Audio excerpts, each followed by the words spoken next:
para que participe também aqui com a gente da nossa live. Olá, Valdir, boa tarde. Oi, boa tarde, tudo bem, Rose? Está me ouvindo agora? Perfeito, agora está perfeito. Então tá, seja bem-vindo, obrigada pelo convite. Obrigado você pelo convite, né? Claro, sem dúvida nenhuma. Bom, aquele dia eu conheci o Valdir numa reunião, né, em Campinas, e gostei muito da apresentação que ele fez, né, principalmente para a gente que está nesse mundo louco aí dos negócios, empreendedorismo, enfim. Eu achei muito legal algumas falas dele naquele dia e eu achei que seria conveniente da gente conversar um pouquinho.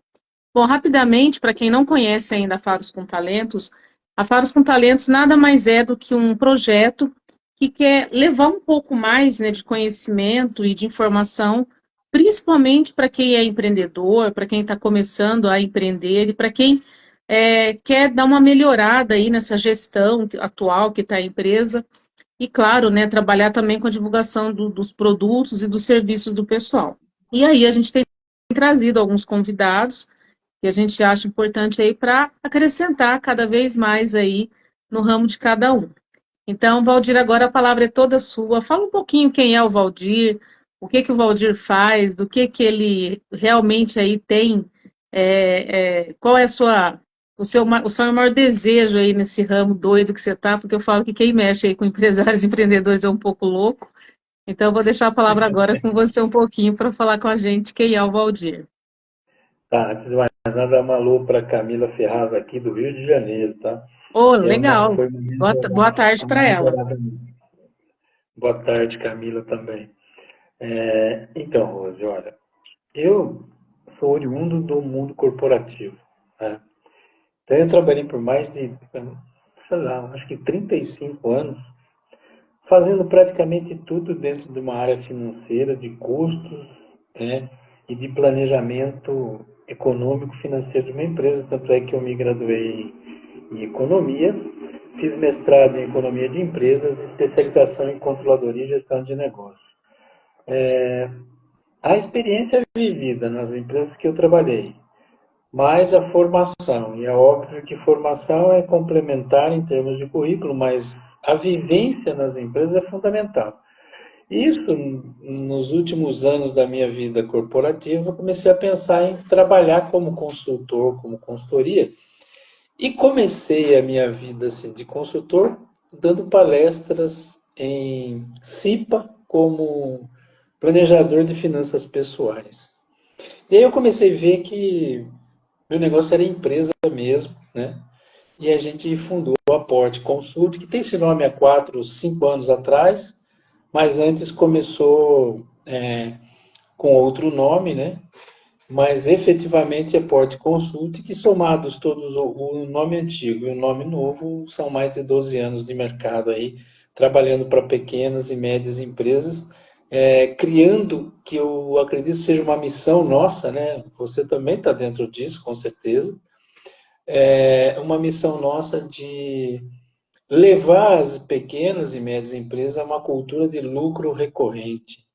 A empresa não pode ser só para a gente tirar dinheiro, para a gente ter um trabalho que a gente tinha posteriormente ou anteriormente, né, desculpe, na CLT, né? Tem que ser algo mais que isso, É, além de todas as Valdir, responsabilidades sociais que só tem. dando uma pausa aí, porque com certeza alguém vai nos questionar. O que é esse lucro recorrente que você citou agora? Conta um pouquinho para a gente. É ter lucro todo mês, tá? Uhum, Guardadas as proporções de análise, é óbvio que pode ser mês que você não vai ter lucro, mas tem que ter explicação e controle disso. Então, a cultura uhum, do lucro recorrente é você trabalhar a empresa como um todo para você se estruturar para ter lucro todo mês. Essa que é a questão. uhum, Sua retirada ou sua distribuição de lucro depende do seu lucro, né? Apesar que uhum. tem uns empresários meio malucos, né? Que eu tive um cliente uma vez que ele exigia do financeiro toda sexta-feira ele ter uma retirada, né? E quando não tinha dinheiro no caixa, ele tirava do cheque especial da empresa, quer dizer. É muito louco, né? É, Ele tirava o aí entra o dinheiro. planejamento, né? Eu Exato, acho que aí. exato. Cria a cultura também do próprio empresário, né? Ele tem que saber a empresa que ele tem, ter a empresa na mão, enfim. A gente vai falar muito sobre isso aí ao longo do tempo. Então, vamos dizer assim, fui para esse mercado de consultoria, né? Graças a Deus, até hoje, praticamente eu vivi de indicações, né? Agora que eu vou querer um pouco mais de escalabilidade aí, então a gente está trabalhando em reformulação de sites e todas as comunicações modernas hoje das mídias novas aí, para chegar ao cliente final que nós queremos, né?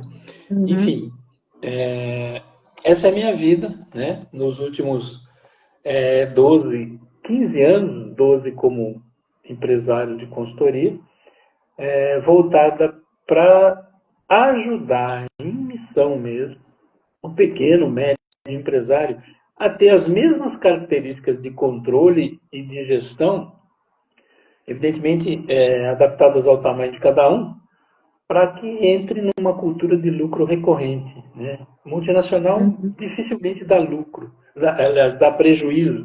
Por quê? Porque o acionista está lá e ele quer dividendos. uhum. A retirada do sócio nada mais é do que dividendo da empresa. Enfim, depois a gente vai falar com mais detalhes sobre essa relação também. Tá? Então, Aham. Bom, você atende, só, só você atende hoje. Oi? só para complementar, Aham. qual foi minha escola? Minha escola foram empresas comuns. Eu trabalhei na Bosch, trabalhei na Johnson Johnson, trabalhei na Dow Corning e trabalhei na Unixul, que é uma grande universidade em São Paulo, particular, que nós fomos contratados para fazer todo o planejamento, controle e implantação da cultura profissional da empresa. Fiquei lá, acho Uhum. que 8 anos. A empresa saiu de 11 mil, a escola, né, a universidade saiu de 11 mil alunos para mais de 30 mil alunos, e nós somos precursores de instalar no Brasil o famoso EAD, que hoje praticamente todo mundo faz EAD. Hoje é Enfim. muito comum, antigamente era muito pouco até divulgado, né? Então, só para você ter uma ideia, como custear isso, como pagar royalties ou direito autoral para os autores, professores, coordenadores que criavam as matérias para serem dadas aos alunos, as interpretações e tudo mais. Então foi tudo um pioneirismo muito legal, que hoje a gente está vendo aí que está sacramentado o EAD, né? Não tem dúvida. Você tem muita história Isso. para contar, você tem muita experiência, muita história para contar, né, Valdir? Essa que é a grande verdade, né? Precisaríamos aí de mais lives com o Valdir, porque você tem muita carga aí de Se você não experiência de grandes empresas, médias empresas, enfim, você tem empresa de todo jeito, de todo modelo aí que você pode trazer exatamente. para a gente de conhecimento, né? Se você não tiver compromisso até uma meia-noite, dá para a gente ir falando, sem problema. Então vamos embora. Pessoal que está entrando agora, se tiver alguma pergunta específica também para fazer, pode colocar aí nos comentários que a gente vai lendo. Eu também estou seguindo aqui acompanhando por aqui também pelo Note aqui se tiver alguma coisa. Mas vamos começar um pouquinho falando. Você falou que trabalhou por muitos anos no processo, no regime, né, digamos assim, CLT, que é aquele regime onde você tem uma função específica dentro de uma empresa, e ali você tem, enfim, tem uma função onde você tem que cuidar daquela função e você acaba ficando um As pouco, digamos, responsabilidades, né? limitado, né? Exatamente. Então, eu trabalhei muito tempo comecei na área financeira, né? Como analista de preços, foi o meu primeiro, analista contábil nível A, depois fui ser analista de preços, depois analista de custos, especialista em relatórios internacionais, e aí começou a saga, chegar a chefe de controladoria, gerência de controladoria, controller, diretor financeiro, né? Foi toda uma saga aí ao longo desse tempo. Então, esses foram os cargos que dentro de CLT eu exerci ao longo dessa vida profissional. Né? E qual foi E a sua aí, virada de chave? Aonde que você falou, não, eu não quero mais estar dentro, eu quero estar de fora para dentro, né? Que é quando a gente fala que é a viradinha de chave, onde a gente sai de CLT e a gente fala que a gente quer o outro lado, né? Quando que foi isso? Foi um momento você entrou na empresa, de repente viu alguma coisa e falou, não, eu posso fazer diferente, ou de tanto ver coisas, né, no dia a dia, você foi percebendo que daria para levar esse conhecimento para empresas também, sei lá, empresas de repente que passam por dificuldades e não sabem como sair, né, do emaranhado que se coloca. Qual foi a sua virada de chave, digamos assim? Olha, ela começou, vamos dizer assim, quando eu estava na Unixul, aquela empresa de educação, né, a universidade, que nós estávamos montando todo esse projeto aí. Por que foi isso? Porque nós apresentamos, isso virou case, inclusive, de implantação de ERP para instituições de ensino que não existiam, assim, da maneira como a gente concebia um ERP para resultado, né? E virou um case, nós apresentamos em seminários em São Paulo, e uma outra universidade de São Paulo, uma outra escola, uma outra faculdade, quis modelar o departamento financeiro dela dentro daquele parâmetro que nós criamos dentro da escola. Isso fez com que eu começasse a sentir gosto. Falei, puxa vida, de repente, esse processo, né, ele pode ter muitas variações, muitas variantes e oportunidades de negócio que vão tranquilamente me sustentar aí ao longo dos anos. E aí você não tem mais aquele negócio de teto de idade dentro de uma função, tá? Ou seja, muitas vezes eu ouvi assim, olha, você é consultor, eu te recebi porque eu vi seus cabelos um pouco brancos já, então, consequentemente, você deve ter alguma experiência. Já ouvi isso, você tem uma ideia. Então, quer dizer, o princípio de continuar trabalhando, assim, a vontade de continuar trabalhando e não ser barrado por teto de idade, por exemplo, porque indiferente disso, do sucesso ou não, você vai chegar nessas conclusões, né, dentro da sua vida profissional. E aí eu comecei a guinar esse caminho de uma maneira bem autônoma. E aí começou. Foi, enfim, no momento ali para frente, mais uns 4 ou 5 anos, eu acabei me aposentando. E aí o que aconteceu? Agora nós vamos oficializar isso. E o mundo do network foi fundamental nessa junção, né, vamos dizer assim, nessa continuidade de carreira, tá? Por quê? Aí nós começamos a verificar que vários produtos de empresas grandes, multinacionais, monstruosas aí, donas de PIBs maiores que países, né, que existem no mundo, né, elas tinham maneiras de fazer gerenciamento que caberia em qualquer negócio, inclusive na sua vida pessoal, tá? Então a gente foi criando mecanismos, ferramentas, né, e processos, adaptando essas grandes processos de gestão de negócio ao pequeno, ao médio negócio.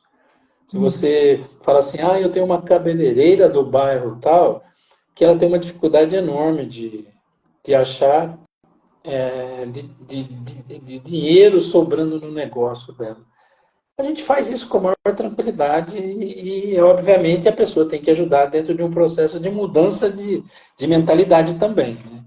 E isso, evidentemente, é a mesma ferramenta que eu usava para fechar o caixa da Johnson Johnson, por exemplo, entendeu? E isso aí que eu queria te perguntar, porque quando a gente fala em consultoria, existe ainda, né? Eu falo que desde a época que eu me formei, já faz alguns anos, já tem quase 25 anos aí que eu tenho informação, e naquela época já tinha um certo paradigma de que quando você falava a palavra consultor ou consultora, parecia que era uma coisa muito aquém, né? Muito cara, que era quase que impossível contratar um consultor, que eram só grandes empresas, multinacionais, enfim.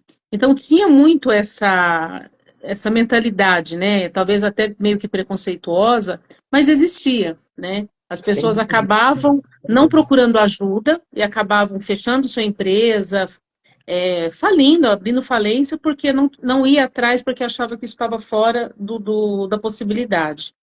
E agora você citou o exemplo de cabeleireira, e é uma coisa que eu queria te perguntar. Então, hoje, você consegue atender desde uma multinacional até o salão do bairro, digamos que o ateliê, uma confecção, enfim. é, Você consegue atender esse pequeno, digamos assim, empreendedor ou empresário que precisa de um planejamento, que está perdido ali, não sabe lidar com essa questão da gestão, vocês conseguem prestar essa consultoria também. Sim, sem dúvida. Só que a gente, vamos dizer assim, escolhe uns nichos específicos de mercado, né? Porque eu não vou concorrer com as Big Fours aí em termos de consultoria consultiva, né?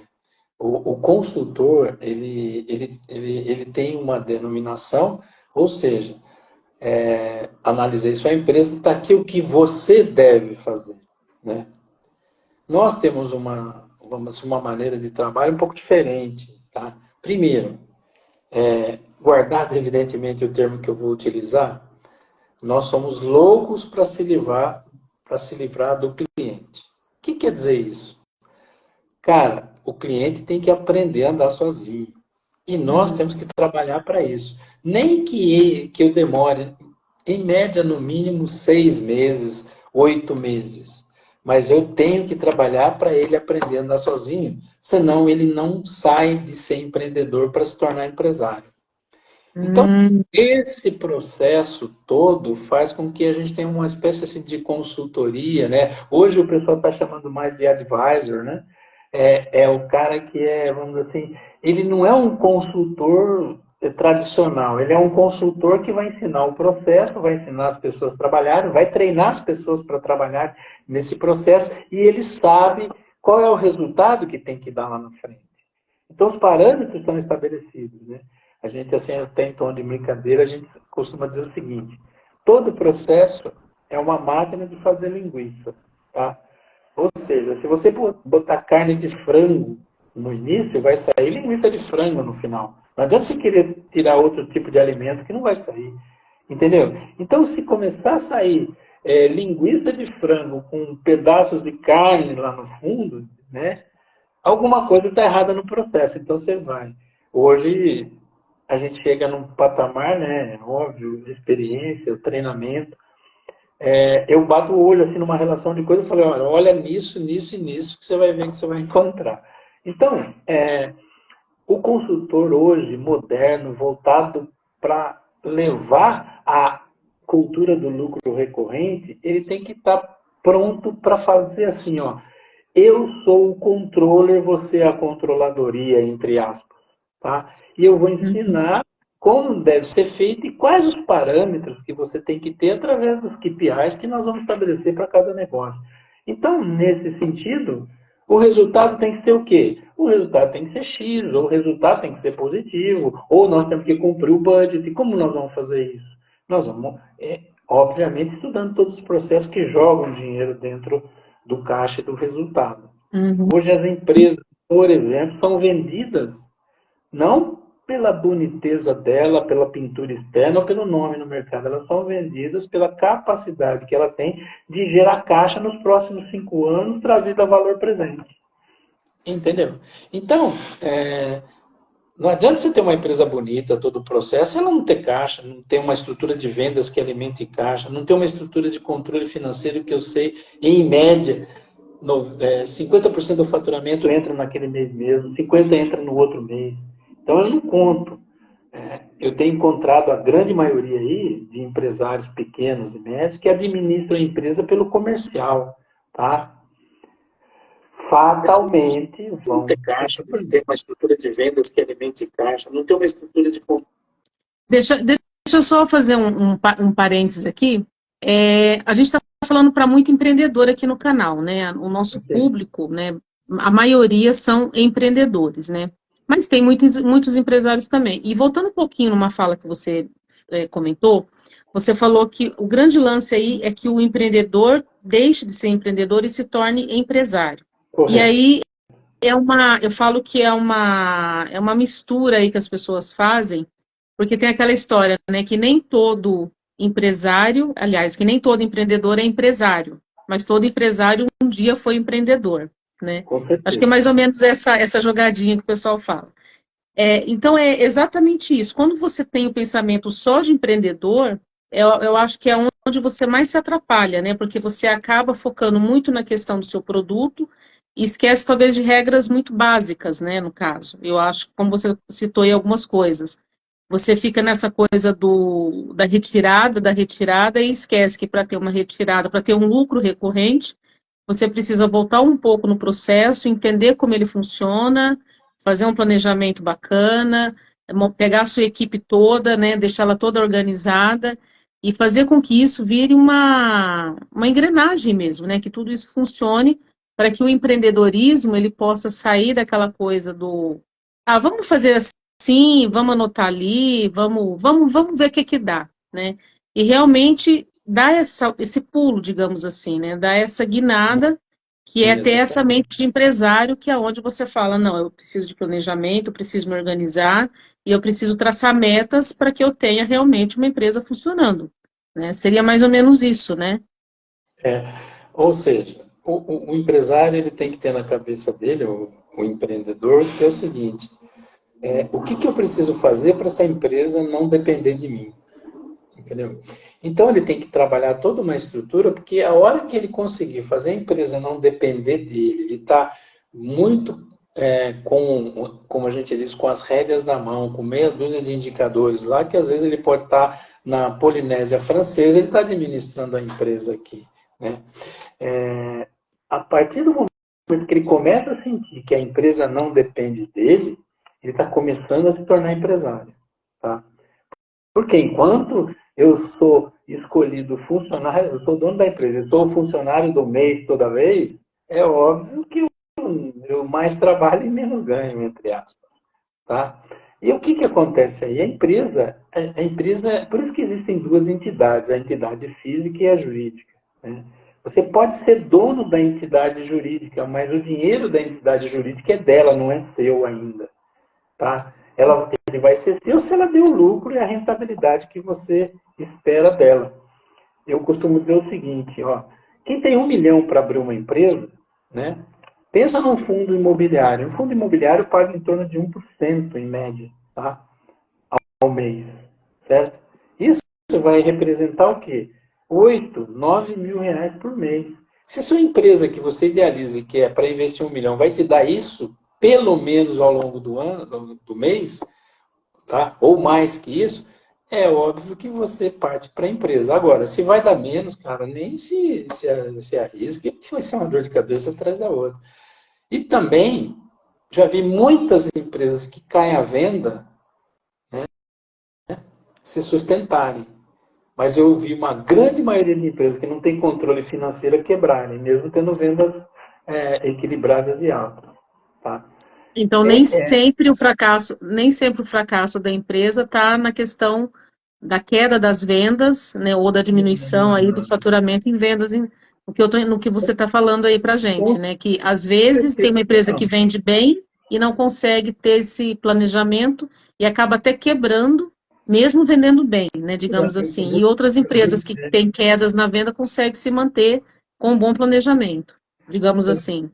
exatamente. Um cliente meu, nós estamos fazendo a análise dele, nós estamos lá há 2 meses, nós estamos fazendo as análises, então eu fiz um DRE, por exemplo, de cada linha dele que propõe, que estrutura faturamento. Então, cada linha, né? E a complementação disso é o total de faturamento mensal. A gente percebeu que a principal linha, que é a menina dos olhos dele, do jeito que está hoje, ela dá prejuízo em torno de 5 a 10% de prejuízo. Então, numa análise, por exemplo, de margem de contribuição, essa empresa está comendo de 5 a 10%, essa empresa não, essa linha está comendo de 5 a 10% de uma outra linha dele paralela. E, e eu fiz um exercício lá, tirando essa linha de dentro da empresa dele, o lucro dele subiu de 10 para 18%. Entendeu? Então, a gente tem que dominar as questões de processos de colheita e análise dos números. Muitas vezes, a empresa tem todos os números que você precisa, mas não tem condição de analisar o que ela faz com aquilo. Tá? É o caso dessa empresa que nós pegamos. Tem todas as informações que você precisa de custos, de preços, de centro de custos, de todas as despesas alocadas nos lugares correntes. Mas eles cometeram um erro crasso lá, que foi o quê? Eles projetaram um orçamento para 2023 e vários meses com prejuízo. Como que você projeta prejuízo, entendeu? Enfim, são análises assim que a gente faz, né, que cabe em qualquer tamanho de empresa, que você acaba vendo o direcionamento e a estrutura. Porque eu sempre falo quando eu entro numa empresa, a gente tem que colocar um R enorme na sala do presidente, na sala do financeiro, na sala de todos os key accounts que a gente chama, né? Que as pessoas são chaves, os líderes e tudo mais. Um R e um sinal de positivo embaixo, que todo dia de manhã que você chega, você olha lá e fala assim, pô, eu tenho que dar resultado positivo. O que paga as suas contas, né? É o resultado da sua empresa. Não adianta você ter cartão corporativo, como muitas vezes a gente já pegou. O cara gasta 20, 30 mil reais para pagar despesas pessoais e depois fala que a empresa não dá lucro. Entendeu? Hum. É muito complicado isso, porque é uma visão simples isso. É separar CNPJ com CPF. Enfim. Mas E tem isso acho que muita é muito coisa. mais comum do que a gente imagina, né, Valdir? Pelo que a gente percebe, eu falo isso porque eu lido diariamente com empreendedores, empresários, porque a Faros com Talentos é um braço da Faros Etiquetas, que é a empresa, e vem muita gente comprar e a gente percebe essa deficiência, porque às vezes as pessoas comentam com a gente, né? Elas até desabafam dizendo, olha, eu não sei fazer gestão, a minha empresa é tudo misturado. Às vezes as pessoas falam esse termo mesmo, é tudo misturado, né? Eu uso a minha conta física para comprar matéria-prima, eu uso a minha conta PJ, às vezes, para pagar uma conta, e vira aquela bagunça, né? Aquela coisa toda misturada. E aí, quando eu pergunto para a pessoa coisas simples do tipo, qual é o custo do seu produto? Porque às vezes ela vem comprar uma etiqueta, ela fala assim para mim, nossa, mas sua etiqueta está muito cara, né? R$ 1 uma etiqueta. E aí é onde eu pergunto, tá, mas por quanto você vai vender o seu produto? Você já fez a continha base, aquela regra, né? Por quanto você Sim. vai vender? Né? Que é colocar o custo da matéria-prima, da mão de obra, de tudo que você vai gastar, digamos assim, de custo para produzir e por quanto você vai vender, quanto você quer ganhar de lucro, né? É, Então, às vezes a pessoa se exatamente. apega numa coisa e esquece do todo, né? Que é fazer o planejamento do básico, né? Por quanto Vou você te, vai vender, mas primeiro quanto você vai gastar, né? sim, tem dúvida. Vou te contar uma historinha bobinha, mas é interessante. Estava dando consultoria para uma empresa aqui em Campinas, ali no alto da Costa Guiar, né, lá em cima. E do lado ali, mais para baixo, tinha uma casa de esfirras, que é uma delícia de esfirras. Tanto é que ele tem lá, é a segunda esfirra mais gostosa de Campinas. E eu perguntei para ele, por que é a segunda? Ele falou, porque a primeira você já comeu, entendeu? É, e aí, nós conversando ali, ele falou assim, eu falei, quanto que é a sua margem aqui? Porque, sabe, consultor, que a gente trabalha nessas coisas, você chegar no estabelecimento, você vai falar, pô, que tipo de etiqueta você usa aqui, não é verdade? Exato. E essa Você já chega olhando a roupa, né? É muito curioso. então, eu perguntei, mas qual a sua margem que você tem aqui? Ele falou 30%. Mas tá dando isso? Ele falou, não, chega no máximo em 18, mas eu ponho 30%. Eu falei, então você está fazendo uma coisa errada na sua formação de preços, né? Quando você paga essa coca, paga o X, né? Quando você quer embutir aqui, além dos impostos, eu quero embutir 30. Então fizemos as contas lá e fizemos o cálculo por dentro, sabe? Ou seja, eu não quero ganhar 30, eu pego o meu preço de custo, multiplico por 1,3, eu divido por 0,7. Aí a hora que eu falei isso, ele olhou em volta e falou assim, pessoal, amanhã a coca é mais cara. Passou uns tempos, né? Eu voltei lá umas 2 ou 3 vezes. Falei, e aí, conseguiu botar em prática? Ele falou para mim, consegui. Tô vendo agora no fim, tá dando 30, 29, 31, não tá dando mais 18, entendeu? Uma coisa boba de papo de balcão, criança. Então, muitas vezes as pessoas, numa formação de preço, como você estava falando, elas pensam assim, tipo, pô, eu compro por 100, eu vou vender por 200, né? Quando na realidade você pode até vender por 200, mas saiba o seu processo quanto te custa, porque às vezes ele encosta no 200 com impostos e lucratividade média que você quer e não sobra nada de capital de giro para a empresa, entendeu? Porque Exatamente. tem muita gente que olha o caixa só na última linha, muito empresário. Ou seja, sobrou 10 essa semana? Tá, me dá esses 10 aí. Tá? Aí o coitado do financeiro lá, o menino, ou quem você quer que seja, o menino, né? Como que eu vou pagar as contas de segunda-feira? Ah, não, vai entrar mais coisa. Aí o cliente liga, ó, dá para você postergar mais 10 dias para mim? Quer dizer, você começou a bola de neve vai indo, né? E aí o que que acontece? A gente chega em certas situações que realmente não tem mais jeito. Ou a pessoa vende a empresa, ou ela encolhe, ou ela fecha. Entendeu? Porque não observou coisas básicas. Nós temos uma mentoria que é fazer a transição do empreendedor para ser empresário, né? Então, nesse processo, eu não vou, entre aspas, colocar para ele que ele tem que sentar do lado, vou dar um exemplo, do lado da costureira lá e pregar botão, né? Mas ele tem que saber quanto aquilo custa para ele, porque o caixa dele vai ter impacto nessa relação. E, como eu disse também anteriormente, né, tem muito empresário que olha a empresa pelo comercial. Claro, vamos dizer assim, é óbvio, o comercial é muito importante, mas tem que ter equilíbrio nos setores. Não dá para ser esse é mais importante, sem o meu comercial não vivo, ou sem o meu financeiro não vivo. Cara, você vive sim, mas dê equilíbrio para eles dois. E saiba que tem um certo dinheiro da sua empresa que é dela. Não adianta você pegar e você matar ela, entendeu? O É Valdir, e muito. uma coisa que você falou, que você dá a consultoria e a mentoria para quem quer deixar de ser empreendedor e ser empresário. O que que Isso. o que é essa virada, digamos assim, né? O que que faz um empreendedor deixar de ser empreendedor e se transformar em empresário, né? Qual que é realmente a grande, o diferencial, né? Você não é mais empreendedor, agora você é empresário. É essa mudança mesmo de postura, de gestão, desse entendimento mesmo que você acabou de falar para a gente, dessa questão de você entender que empresa é empresa e pessoa física é pessoa física.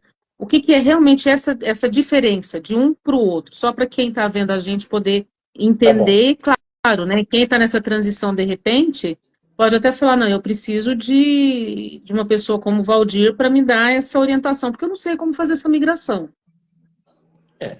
Na realidade, a gente tem, como a gente chama, um eixo norteador, né?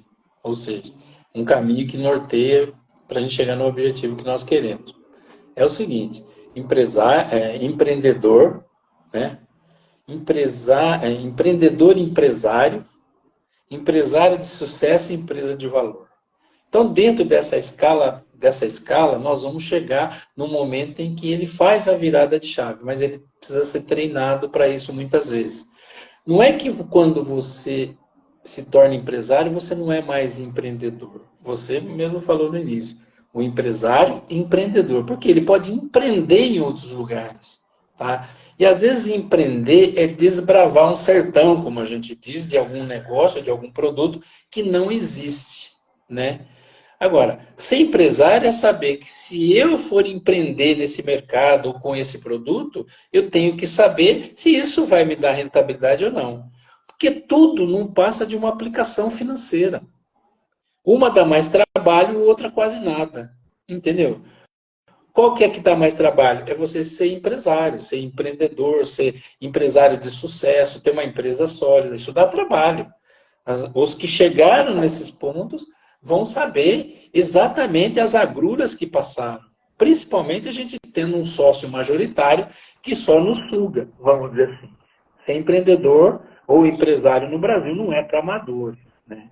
É para gente que tem que ter a capacidade de delegar e a capacidade de aceitar ajuda externa.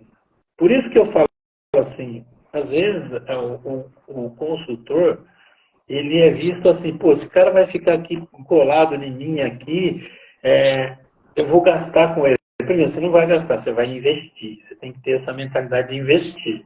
Né? Você vai investir com uma pessoa que vai te ajudar e vai dizer para você, olha, nós vamos por esse caminho, nós vamos fazer isso, e nós queremos chegar aqui. E nós vamos medindo isso.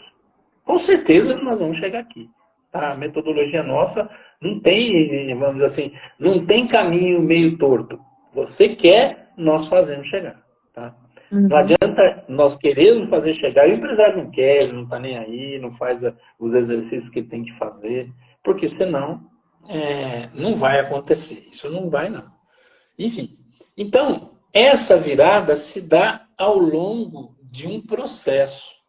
Não é amanhã que eu vou me tornar empresário. Eu tenho que me acostumar com a ideia. Vou dar um exemplo meu próprio, tá? Eu demorei mais ou menos uns 4 anos para aprender a vender dentro do meu negócio.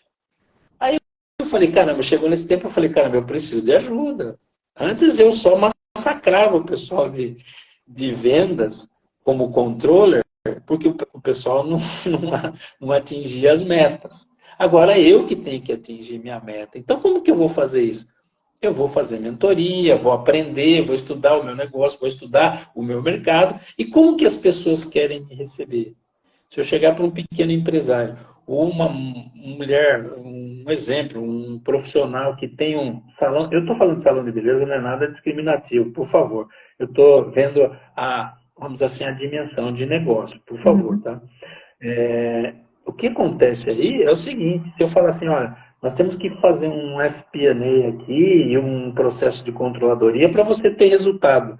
O que vai acontecer com a cabeça da pessoa? Ela não vai entender, ela não está nesse meio, tá? SPNA nada mais é do que uma linguagem de planejamento financeiro e análise, entendeu? E aí o que acontece? Mas no fundo é isso que tem que ser feito. Então, ó, nós vamos fazer um processo aqui para você ter um fluxo de caixa separado do seu fluxo pessoal. É a mesma coisa. Aí ela vai entender. Então eu comecei quando a gente sai do mundo corporativo, você tem uma certa tendência e mania de levar termos, né? Pensando que vai fazer sucesso e muitas vezes ele define a assinatura ou não de um contrato, você tem uma ideia. Né? Você Então você tem que falou uma levar coisa uma muito linguagem. interessante, Valdir. Você falou que, voltando só um pouquinho, né? Essa questão do gastar, né? Você falou que chegou num ponto que você precisava vender o seu serviço, você sabia muito fazer ali a questão da consultoria e pegava no pé do pessoal de vendas, mas você teve esse momento que você precisou também de ajuda. E eu acho que é muito Exato. interessante a gente dar uma parada nisso, porque assim, tem muita gente, muito empresário, muito empreendedor, que ele usa um termo muito, eu acho que é muito, não velho não no sentido de idade, uma coisa muito gasta, né, que é o gastar. Eu vou ter que gastar em marketing, eu vou ter que gastar em curso, vou ter que gastar para aprender. E eu acho que isso precisa mudar, porque quando você tem uma empresa, ou quando você é empreendedor, quando você quer crescer, não é gasto, é investimento, porque se você aprender a vender o seu produto da maneira correta, o seu faturamento vai aumentar. Se você precisa de um bom marketing na sua empresa, você tem que investir nisso, né? Então, as pessoas precisam também parar com esse rótulo que criaram, que fazer um curso bom de vendas é gasto, fazer de repente um curso de marketing ou fazer um curso de fazer um bom atendimento, enfim, um monte de coisas, as pessoas precisam começar a entender que investimento é quando você traz para si conhecimento de boa qualidade, né, você aprende coisas novas que você vai colocar em prática e que isso só vai agregar e aumentar o faturamento da tua empresa, né? O objetivo sempre é esse, chegar num domínio completo onde a minha empresa seja extremamente saudável, me traga dinheiro para dentro e eu saiba administrar corretamente esse dinheiro e eu tire aquilo que efetivamente me dá de rentabilidade muito maior do que aplicar no mercado financeiro, por exemplo. Tá? Ó, só para você estava falando uma coisa extremamente interessante aí, né? Que é o quê? É o investimento. Eu tenho um modelo de fluxo de caixa, por exemplo, que eu utilizo, que ele divide a empresa em duas partes. Tá? Até o meu desempenho de caixa operacional, ele me mostra tudo que a empresa vai me dar através da operação. Tá? Esse é o fluxo de caixa, efetivamente, do meu negócio. Para baixo disso, tem várias outras linhas que vão me mostrar todos os meus erros ou acertos de investimento e de utilização do dinheiro que a empresa me dá pela operação dela. Então, muitas vezes, quando essa operação dá negativa, o cara não vê isso. E investe e paga e faz retirada alta, o que acontece? Ele tira o capital de giro da empresa, ele quebra a empresa. Entendeu? Então, esse fluxo de caixa é muito interessante por causa disso. A gente costuma dizer o seguinte, ó, a parte da sujeira está aqui para baixo. Sujeira no sentido assim, da má administração. Né? Ou seja, eu terei mais do que eu podia, eu fui buscar empréstimo mais do que eu podia, depois ele caiu tudo, eu comecei a pagar, eu vi que o meu operacional não dá dinheiro para mim fazer as minhas gestões erradas para baixo. Então começa a criar desespero. O que eu faço? Aí ele pensa assim, não, meu negócio não dá lucro. Não, é muito relativo você falar isso. Nós temos que analisar e ver por que isso acontece. Enfim, você consegue ver, através do fluxo financeiro, a operacionalidade positiva da empresa. Por quê? Finalizando. O dinheiro que entra no caixa é o dinheiro que paga a conta, não é o seu faturamento. Faturei 1 milhão esse ano, mas eu vou receber daqui 30, 60 e 90. Se você não tiver dinheiro para pagar o capital de giro seu nos próximos 30 dias, não adianta, você vai ter que recorrer a banco. Entendeu? Então, tudo... Essa confusão ela acontece muito, né, Valdir? Porque as pessoas... até assim, é engraçado, porque quando você fala assim, eu faturei 1 milhão, né? Tem muito empresário que enche a boca e fala, o meu faturamento, ele está passando de 1 milhão. O faturamento não é ganho, né? O faturamento é faturamento. Dentro dele está envolvendo um monte de coisas, né? Como você falou, tem que ter um fluxo de caixa, você tem pagamento de fornecedor, pagamento de funcionário. Então, faturamento não é ganho líquido, né? Não quer dizer nada. Você pode faturar 1 milhão, como você mesmo citou, e não ter, de repente, 10 mil reais de lucro final, digamos assim, né? Você não consegue pegar isso no final do mês. Por quê? Porque você tem uma gestão financeira que não comporta, não faz esse equilíbrio, né? Do que você tem para pagar, o que você tem para investir, o que você tem para tirar, e tem a questão também que você citou lá atrás, essa questão também de como até colocar preço nas coisas, né? Eu acho que isso ainda, eu vejo isso diariamente com os meus clientes, essa confusão que o pessoal faz até na questão de precificar, né? De ter um produto, ou está vendendo muito fora do mercado, então não é competitivo, não consegue vender porque não é competitivo, ou abaixo do que o mercado está trabalhando, e aí está tendo prejuízo. E a pessoa empata, né? Ela fatura, mas ela empata, ela não ganha. E além do mais, né, por exemplo, a pessoa fala assim, olha, as pessoas não estão comprando. Às vezes não é um problema de mercado, é um problema de formação interna de preço seu.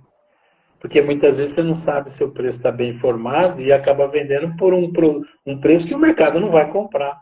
Entendeu? A gente costuma dizer que existem duas variáveis, né? As variáveis controláveis e as incontroláveis. Quais são as variáveis incontroláveis? É da sua porta para fora.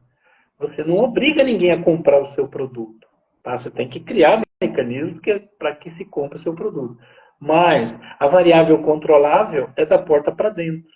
Então você acaba tendo condições de olhar o seu processo, os seus custos, as suas atividades, para dar um preço justo que o mercado compre, senão é melhor você ir partir para outro produto. Não é verdade? Então, nesse sentido também, tem a questão, por exemplo, das empresas, vamos dizer assim, eu vou citar um exemplo, tá? Eu gosto muito de contar a história de que eu vivi e estou vivendo agora, né? De clientes. O cliente meu fechou um contrato de 800 mil reais no final de novembro, dezembro. Até começar o processo produtivo tudo foi início de janeiro. Ele já vinha com problema de caixa, então ele não tinha caixa para comprar matéria-prima para esses produtos.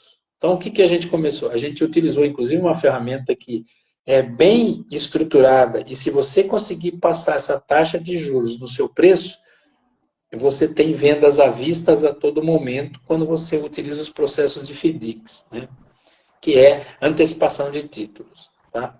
Então, o que acontece aí? Com essa antecipação, essas mexidas, que foi algo que eu tinha falado lá em outubro do ano passado, eu falei, se estrutura com FDIC, porque a hora que a gente precisar não vão ter um colchão em volta, né? É fatal. Nós nos estruturamos e a hora que precisou estava lá. Então, o que, que aconteceu? Ele foi um desastre nas condições de pagamento. Nós entregamos tudo em 2 meses e estamos recebendo agora em abril e maio. Tá? O Nossa. que, que aconteceu? Pô, foi um contrato, eu falei, acho que o valor, né, de R$ 800 mil. Uhum. Guardado as devidas proporções, 30% de lucro líquido aí é 240 mil reais a menos, o resto é custo. Tá? Então, a pessoa pensa que vai entrar 800 mil reais no caixa. Na realidade, vai entrar a rentabilidade dele, que vai sobrar no caixa para ele fazer outras coisas. Né? Então, muitas vezes, você tem que tomar um cuidado tremendo. A venda, ela é dividida em 2 partes. A venda técnica, que é o vendedor que conhece o produto, e a venda financeira, que é se adequar às condições máximas possíveis que nós, como empresa, precisamos. Né? É óbvio que tem fornecedores que são maiores que nós vamos, ou clientes que são muito maiores que nós, a gente vai ter que fazer um ajuste para não perder o cliente muitas vezes. Mas eu tenho que me aproximar daquilo que eu chamo de ciclo operacional. Desde o momento que eu vou buscar a mercadoria no mercado até o momento que eu recebo o meu faturamento.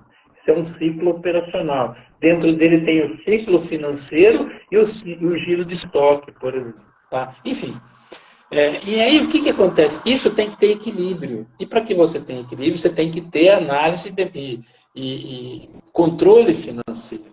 Ah, mas isso é muito difícil de fazer, nada. Não é nada, entendeu? É muito simples até. Em 1 mês, 2 meses de processo, você implanta uma informação dessa. Aí o pessoal fala, mas por que, que eu tenho que saber o giro de estoque? Porque, vou dar um outro exemplo de vida. Foi para uma empresa, vocês têm estoque? Temos, o nosso estoque tem mais de 15 mil itens. Tá? Uma empresa de ferramentas de Campinas. Né? Não, nós temos 15 mil itens no estoque. Aí eu comecei a analisar as vendas, eles giravam em torno de 3 a 4 mil itens por mês para fazer o faturamento que eles tinham. Então eu tinha mais ou menos 11 mil, 12 mil itens no estoque que estavam parados. Em dinheiro, dava mais ou menos quase 3 milhões de dólares, 3 milhões de reais, e eles tinham um déficit de caixa de mais de 1 milhão. Entendeu? Então você vê como que as coisas têm equilíbrio. Né? Aí o que, que aconteceu? Nós descobrimos que fazia mais ou menos 10 anos, 15 anos, que não faziam inventário. Nossa. Né?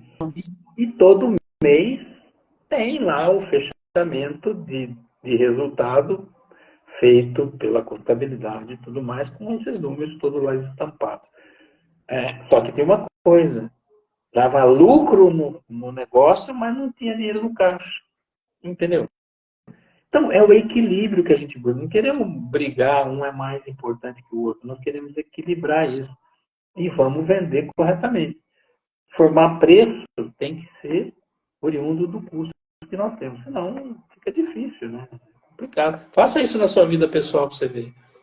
É uma coisa que assim, são muitas questões, né, Valdir? Eu falo, por isso que eu falo, Então, a gente precisa marcar outras vamos, conversas, porque a gente estou à disposição. vem lembrando de fatos, eu tenho muitas histórias de clientes que tinha, assim, vendia muito, né, tinha um público muito bacana, comprava muita etiqueta, e que de repente, eu posso falar que faliu, né? Assim, quebrou do dia para a noite e você fala assim, mas como que pode um cliente que comprava com uma periodicidade tão boa todo mês, aquela quantidade de plaquinhas, né? Eles compravam assim, sei lá, vou chutar aqui que eu não lembro, umas 15 mil peças por mês. Estou falando só do meu produto, fora o que eles compravam de outros fornecedores. Então, toda vez que a gente ia, a gente via aquela movimentação, aquele fluxo, e a gente via anúncio e na internet, enfim. E aí, quando veio a pandemia, eles quebraram, né? E eu lembro que uma coisa que você citou várias vezes aí, nessa questão aí de planejamento, de organização e tudo, eu falo que talvez no caso deles faltou exatamente esse olhar de fora. alguém que chegasse e desse os caminhos, eu falo, né? Olha, tá bacana, vocês têm um fluxo bom de vendas, mas será que não está faltando isso, né? Será que não está na hora de ter uma gestão financeira mais eficaz, de não ter um planejamento aqui, de repente o comercial rever a questão das vendas, a precificação, enfim, tem várias coisas que poderiam talvez ter sido colocadas e talvez a Observado? empresa não tivesse chegado ao extremo, porque não era por falta de vendas, que é aquilo que você falou no começo, né? Nem sempre uma empresa quebra porque está vendendo pouco ou porque está vendendo, porque baixou o faturamento. Às vezes, muitas empresas que eu conheço quebraram por falta de planejamento. Por incrível que pareça, não foi por queda de vendas, né? E isso a gente Exato. traz para a vida, né? Não tenho dúvida. E também, eu já trabalhei, vi muitas empresas aumentarem seus faturamentos sem aumentar a venda. Tá? O que significa isso? É olhar precificação, custeio, o que você repassa, o que você não repassa, analisar processo para ver se não tem gastos ou processos deficientes que oneram o valor dos custos. Muitas vezes mexendo na precificação, e conto outra história para você.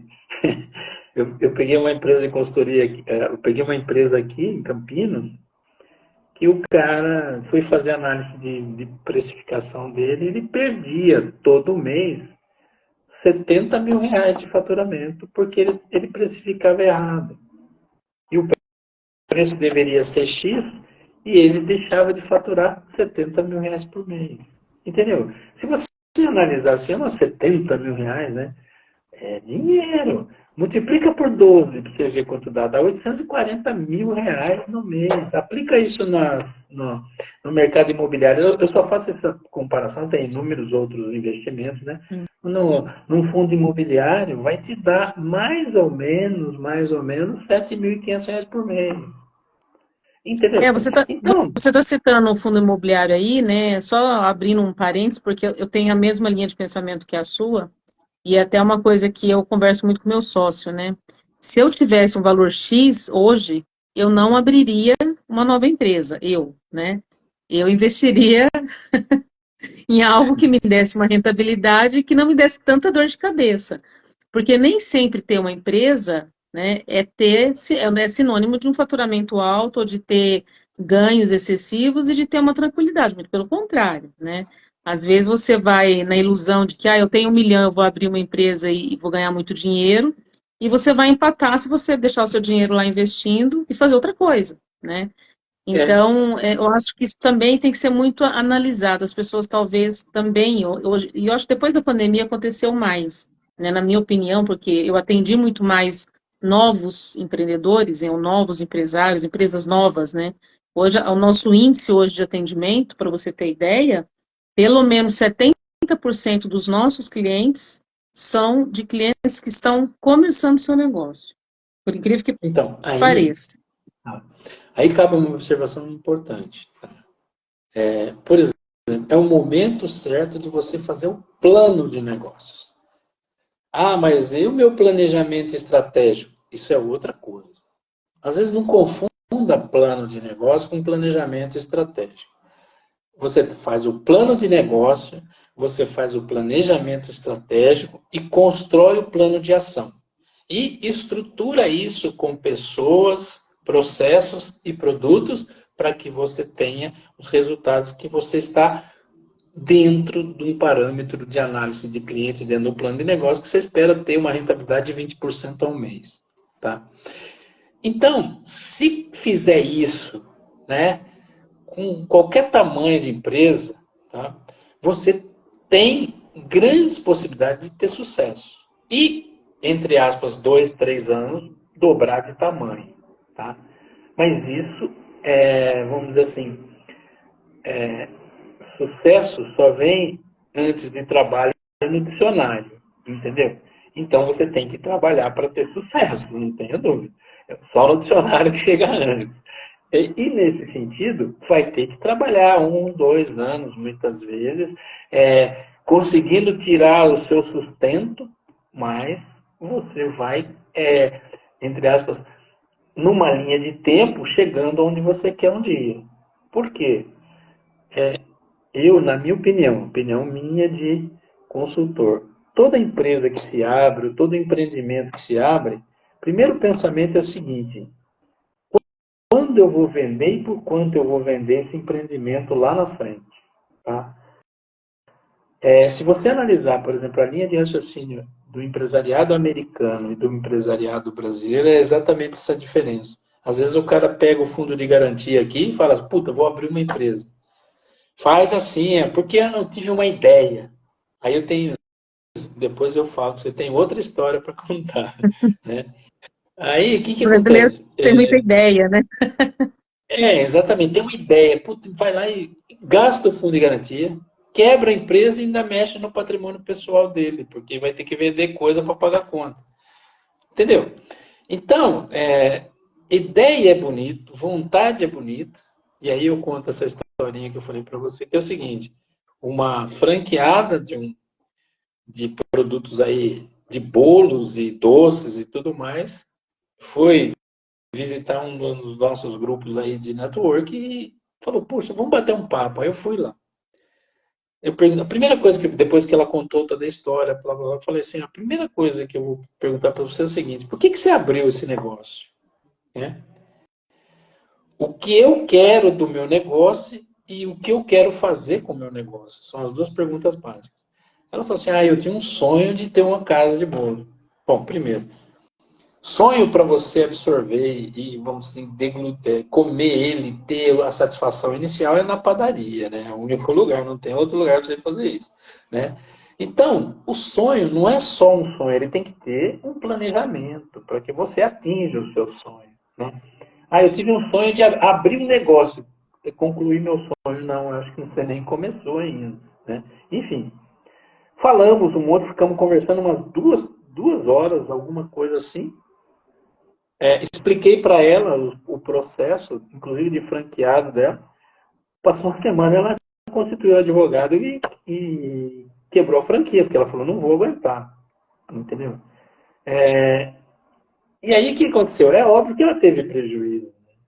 E aí ela voltou a ser professora da rede pública da cidade de Paulínia. Dá menos trabalho do que você, evidentemente, tentar se arvorar como empresário sem estrutura, sem saber. Né? Enfim, essas coisas, a gente pegar no início, a gente consegue, vamos dizer assim, estruturar e começar a mudar a mentalidade do empresário pequeno, do empresário médio. Né?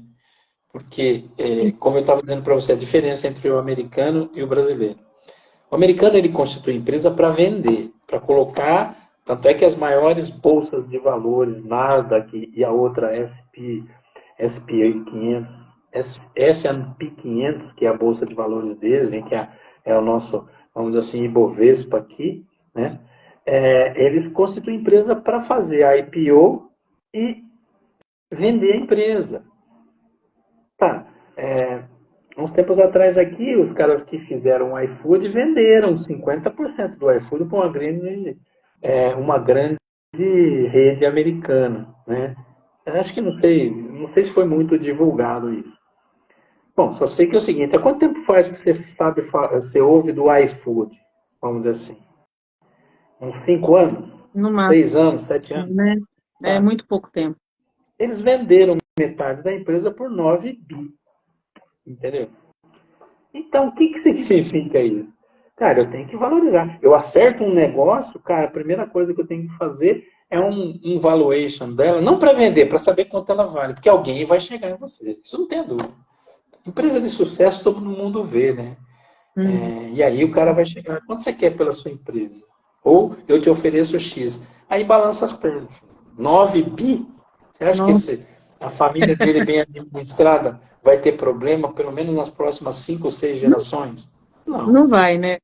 E não Entendeu? vai ter dor de cabeça também para administrar nada, assim, nessa Às proporção do vezes, iFood, né? às vezes o pessoal pensa, fala assim, puta, eu preciso trabalhar muito para chegar a isso. Claro que precisa, todos nós precisamos fazer isso. Só que vamos planejar isso? Vamos investir? Porque não é só investir em maquinário, é investir em gestão do negócio. Né? E, ó, eu garanto para você, eu sou um consultor seguinte, eu sou louco para me livrar do meu cliente. Por quê? Não é louco no sentido de eu não gostar. Eu amo meus clientes, eu adoro meus clientes. Eu tenho, mais ou menos, eu tenho 4 CFOs mulheres que eu estou treinando dentro desses negócios, né? Onde elas estão saindo daquele prendas, entre aspas, a gente costuma falar assim, prendas domésticas para ser um CFO realmente com visão de negócio, né? Então, o que acontece? Quando você faz esse processo, você leva as pessoas a ter uma condição de enxergar um negócio por cima dele. Eu falo assim, olha, começa a pensar que você é um drone, né? Veja por cima. Não queira mergulhar lá que você vai quebrar. Você vai se quebrar, entre aspas, né? Uhum. Então sobe, analisa, você olha tudo como visão. Você vê hoje no agro, até você colocar os fertilizantes está sendo feito por drone, O que drone. atinge muito, quase 90% mais de área do que a aplicação normal, natural, assim, Uhum. humana. Quer dizer, eu tenho que utilizar essas tecnologias, porque isso custa, barateia custo, barateia meu produto final. Se eu consigo vender pelo meu preço, a minha rentabilidade aumenta. Enfim. Eu acho, Valdir, que até para a gente finalizar, eu acho que o que é mais importante em tudo que você falou, né, eu acho que a gente que lida, né, diariamente, você lida, eu lido, né, você como consultor, eu entro mais na parte da assessoria mesmo de marketing, que é ali a parte mais da divulgação, mas eu entendo bastante dessa parte de consultoria e planejamento estratégico, porque estou envolvida com isso, e eu acabo até meio que dando consultorias, digamos, de graça, porque, por incrível que pareça, eu não consigo ser desonesta com o meu cliente. E eu já É cheguei a exatamente falar para o meu isso. cliente, olha, oi? É exatamente isso que eu falo quando eu falo assim, eu quero me livrar do meu cliente, mas no bom sentido, entendeu? Exatamente, mas teve cliente, por exemplo, que chegou para mim, isso é meio que rotina, tá? Isso não acontece de vez em quando, não. Isso acontece sempre. Do cliente falar que quer um determinado produto para uma determinada coisa que ele faz, e eu ter que falar para ele, olha, mas você tem certeza que você quer comprar essa etiqueta? Não, é que eu vi, achei legal, eu falei, mas não combina, né? Não acho que não vai ficar uma coisa que vai ficar apresentável. E a pessoa fala, mas você não quer vender? Eu falo, eu quero vender, mas eu quero vender com consciência. Eu quero vender uma coisa que você vai usar e que você, depois que a pessoa comprar de você, ela vai achar bonita e vai comprar de novo. Não adianta eu querer empurrar, né? Vender uma única vez e você não ter retorno naquilo e aquilo morrer no meio do caminho. A experiência faz com que a gente tenha uma visão muito ampla das coisas, que a gente, às vezes, de bater o olho, a gente sabe o que vai dar certo e o que vai dar errado. E, infelizmente, a gente acerta muito Muito mais do que feliz. erra, né? Graças a Mas eu Deus. vejo que é falta de planejamento. É muito engraçado, porque eu bato nessa tecla sempre, eu presto assessoria de marketing, mas eu volto na questão inicial lá do planejamento, porque eu falo, gente, hoje em dia, para você fazer uma live como a gente está fazendo agora, parece uma coisa tranquila. É Mas se só você não tiver ligar, um planejamento, se você não tiver um planejamento, ela não vai acontecer, porque eu preciso marcar uma data, um horário, a pessoa com quem eu vou falar, eu tenho que saber quem é essa pessoa, eu tenho que cuidar do ambiente, se vai estar iluminado, se não vai ter barulho, se não vou ser interrompida naquele momento com nenhuma surpresa.